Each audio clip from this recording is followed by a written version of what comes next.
Good morning children.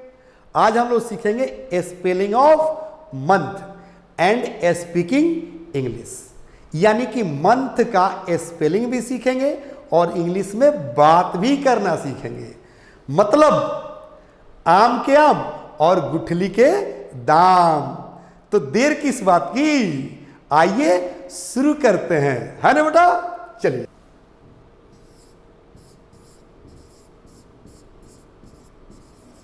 Spelling of month, यानी कि spelling भी हम लोग सीखेंगे और इंग्लिश में बात भी करना सीखेंगे। एक साल में कितने मंथ होते हैं, हैंड्स अप प्लीज। अच्छा, सबको पता है कितने होते हैं बेटा। एक साल में 12 मंथ होते हैं, यानी कि एक साल में 12 महीने होते हैं। कौन कौन? जनवरी, फरवरी, मार्च, अप्रैल, मई, जून, जुलाई, अगस्त, सितंबर, अक्टूबर, नवंबर एंड दिसंबर। हर महीने का हम लोग स्पेलिंग भी सीखेंगे और इंग्लिश में बात भी करना सीखेंगे। सीखेंगे ना बेटा? अच्छा, सब लोग तैयार हैं, वेरी गुड। ये सीखने के लिए बेटा आपको एक मास्टर क्वेश्चन याद करना होगा। याद करेंगे आप लोग? अच्छा, सब लोग तैयार हैं, वेरी गुड। अगर तैयार हैं तो आइए देखते हैं कि वो कौन सा मास्टर क्वेश्चन है।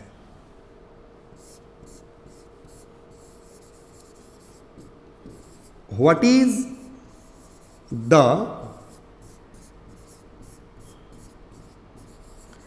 Spelling of plus dot dot dot plus question mark. Dot dot के जगह पर जिस महीने का हम स्पेलिंग पूछेंगे उस महीने का नाम लिख देंगे। ये रहा फिलहाल हमारा मास्टर क्वेश्चन, जिसके मदद से हम लोग इंग्लिश में बात करना शुरू करेंगे। अब यदि कोई आपसे क्वेश्चन करता है कि what is the spelling of मे, यानी कि मई का क्या स्पेलिंग है।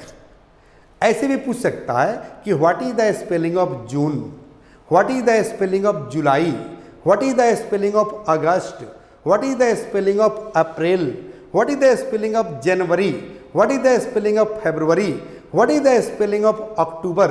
वो कुछ भी पूछ सकता है। ओके, जैसे फिलहाल आपसे क्वेश्चन किया गया है कि what is the spelling of मे। जब इसका जवाब देंगे तो डायरेक्ट भी दे सकते हैं, डायरेक्ट बोल सकते हैं कि MAY, मे। ये सिर्फ और सिर्फ प्री नर्सरी और नर्सरी के लिए वो डायरेक्ट बोल सकता है। लेकिन अगर बच्चा LKG में है, UKG में है, 1 में है या ऊपर का बच्चा है तो उसको सेंटेंस और लंबा बोलना चाहिए ताकि उसकी स्पीकिंग स्मार्ट हो सके। तैयार है ना आप लोग? अच्छा, सब लोग तैयार हैं। तो आइए देखते हैं कि कैसे बोलेंगे लंबा सेंटेंस। कहेंगे कि the spelling of May is MAY, May. समझ रही है? यानी कि ऐसे बोलेंगे, कोई पूछता है कि what is the spelling of April, what is the spelling of मार्च, तो बोलिए कि the spelling of March is MARCH, मार्च। समझ रही है? इस तरह के क्वेश्चन और आंसर के साथ प्रैक्टिकल कराया गया है बुक में, जो बुक आपके ऐप पर अवेलेबल है। और एक बुक नहीं बल्कि 5 बुक आपके ऐप पर अवेलेबल है। पहला किताब का नाम है ABBC spoken English volume 1, nursery to UKG, यानी कि नर्सरी से बच्चे कैसे इंग्लिश में बोलेंगे उसमें ये सारे ट्रेनिंग दिया गया है। आप लोग जो है ऐप पर जाइए, उस बुक को ओपन कीजिए और ट्रेनिंग कराइए अपने बच्चे को प्रैक्टिकल करवाइए, प्रैक्टिस करवाइए अधिक से अधिक। अच्छा, मैं भी कराऊँ अभी? अच्छा चलिए मैं दिखाता हूँ। हम लोग यही चैप्टर में पढ़ रहे थे, स्पेलिंग ऑफ मंथ्स, यानी कि मंथ का स्पेलिंग। क्वेश्चन कर रहा है कि what is the spelling of जनवरी। तो डायरेक्ट भी जवाब दे सकते हैं कि JANUARY, जनवरी, या the spelling of January is JANUARY, जनवरी। आप शॉर्ट में भी आंसर दे सकते हैं और पूरा भी आंसर दे सकते हैं। अगर पूरा देते हैं तो आपका स्पीकिंग स्मार्ट होगा। ओके, अगला क्वेश्चन कर रहा है कि what is the spelling of फरवरी। तो जवाब दीजिए कि फरवरी का स्पेलिंग क्या होता है, या कहिए कि the spelling of February is FEBRUARY, फरवरी। समझ में आ रही है सबको? अच्छा, सबको समझ में आ रही है, वेरी गुड। आगे देखिएगा, 12 महीने के जो है ट्रेनिंग कराया गया है, प्रैक्टिस कराया गया है। अगला क्वेश्चन कर रहा है कि what is the spelling of मार्च।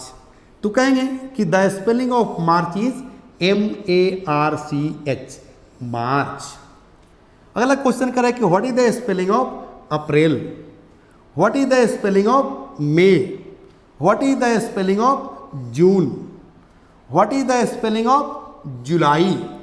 इस तरह से हम लोग क्वेश्चन करेंगे। ये तो जो है नर्सरी, LKG, UKG के सिलेबस में भी जो है स्पेलिंग पढ़ना है। जनवरी, फरवरी, मार्च, अप्रैल यानी कि दिसंबर तक का स्पेलिंग पढ़ना है, सारे बच्चों को याद होगा। यहाँ सिर्फ और सिर्फ हम लोग इंग्लिश में कैसे बात करेंगे ये ट्रेनिंग दे रहे हैं। आप तो ऑलरेडी क्लास में पढ़ाई दिए होंगे कि जनवरी का स्पेलिंग क्या होता है, फरवरी का क्या होता है, अप्रैल का क्या होता है, अगस्त का क्या होता है, दिसंबर का क्या होता है। आप लोग याद है ना बेटा? अच्छा, सबको याद है, वेरी गुड। अब सिर्फ और सिर्फ क्या करना है, इंग्लिश बोलना सीखना है। जैसे फिर अगला क्वेश्चन कर रहा है, देखिए कि what is the spelling of November. तो जवाब दीजिए कि the spelling of November is NOVEMBER, नवंबर। अगला क्वेश्चन कर रहा है कि what is the spelling of दिसंबर। फिर जवाब दीजिए जैसे मैं आप लोग को बता रहा था। अब मेरी सारे मैडम लोगों से रिक्वेस्ट है, शिक्षकों से रिक्वेस्ट है, अभिभावकों से रिक्वेस्ट है कि अगर घर पर है, घर पर अगर एक से अधिक बच्चा है तो आमने सामने 2 को खड़ा करा दीजिए। अगर बच्चा 2 नहीं है, अकेले है, तो आप खुद आमने सामने खड़े हो जाइए। और यदि स्कूल में की बात हो, अगर मैडम को मैं अगर एडवाइस दूं, राय दूं, तो स्कूल में बच्चों की तो कमी नहीं है।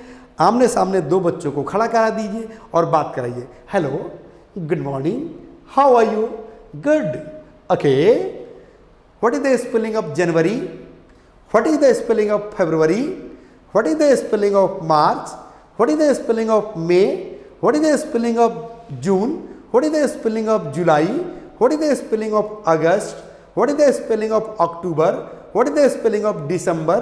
इस तरह से बच्चे को एक दूसरे से बात करवाइए। अगर वो आपस में बात करने लगा, पेयर करके, पेयर में होकर, तो निश्चित रूप से आपका बच्चा कब फराटेदार इंग्लिश बोलने लगा आपको पता भी नहीं चलेगा और वो नेचुरल इंग्लिश में बात करना भी शुरू कर देगा। अगर मेरी कंसेप्ट आपको समझ में आ रही हो तो मेरी आप सबसे रिक्वेस्ट है कि सबको एडवाइस दीजिए कि सब लोग इंग्लिश पढ़े, बोले, लिखे, क्योंकि कोर्स का ही नाम है फैमिली पैक इंग्लिश सीखे। ठीक है ना बेटा? आप लोग तैयार है ना सीखने के लिए? अच्छा, सब लोग तैयार है बेटा? फिर हम लोग बेटा कल के क्लास में मिलेंगे, तब तक लीजिए एक छोटा सा ब्रेक। थैंक यू बेटा, have a nice day, bye bye.